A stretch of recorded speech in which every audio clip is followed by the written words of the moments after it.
पीर महल के शहरियों ने खुशगवार मौसम के मज़े को दोबारा करने के लिए मुख्तलिफ रेस्टोरेंट्स और फूड पॉइंट्स का रुख कर लिया। शहरी बारबेक्यू और रेशमी कबाब खाकर मौसम को एंजॉय कर रहे हैं। इस बारे में बताएंगे नुमाइंदा हम न्यूज़ अमीर हमजा। बिल्कुल पीर महल शहर व गिरदुना में सुबह सवेरे बूंदाबांदी होने के बाद जो है वह मौसम इंतहाई खुशगवार हो चुका है, जिसके बाद शहरियों की बड़ी तादाद जो है वो अब मुख्तलिफ फूड्स पॉइंट और रेस्टोरेंट का रुख कर रही है। इसी हवाले से अब मैं इस वक्त पीर महल शहर के एक मशहूर रेस्टोरेंट पर मौजूद हूँ, जहाँ पर शहरियों की बड़ी तादाद जो है वो अब बारबेक्यू खास मौसम के मज़े को दोबारा कर रहे हैं। यहाँ पर आप मेरे पीछे देख भी सकते हैं कि बारबेक्यू जो है वो तैयार भी की जा रही है और इसकी बीनी बीनी खुशबू जो है वो यहाँ से गुजरने वालों के लिए अपनी तरफ खींच भी रही है। यहाँ पर नौजवानों की बड़ी तादाद है और बारबेक्यू खाकर जो है वो इस मौसम के मज़े को दोबारा करें। इसी हवाले से जब हमारे यहाँ पर मौजूद नौशहरी उनसे बात हुई तो उनका यही कहना था कि इस सुहाने मौसम के मज़े को दोबारा करने के लिए बारबेक्यू और चिकन मलाई खाकर जो है वो मौसम के मज़े को दोबारा किया जा रहा है और अपने घर वालों के लिए पार्सल में भी लेके जा रहे हैं ताकि वो भी घर में बैठकर इस मौसम के मज़े को दोबारा कर सकें। अब दूसरी जानब अगर मौसम की बात की जाए तो पीर महल शहर में सुबह से जो है वो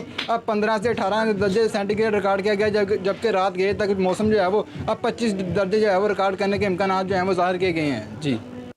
आज का दिन मुख्तलिफ शुबा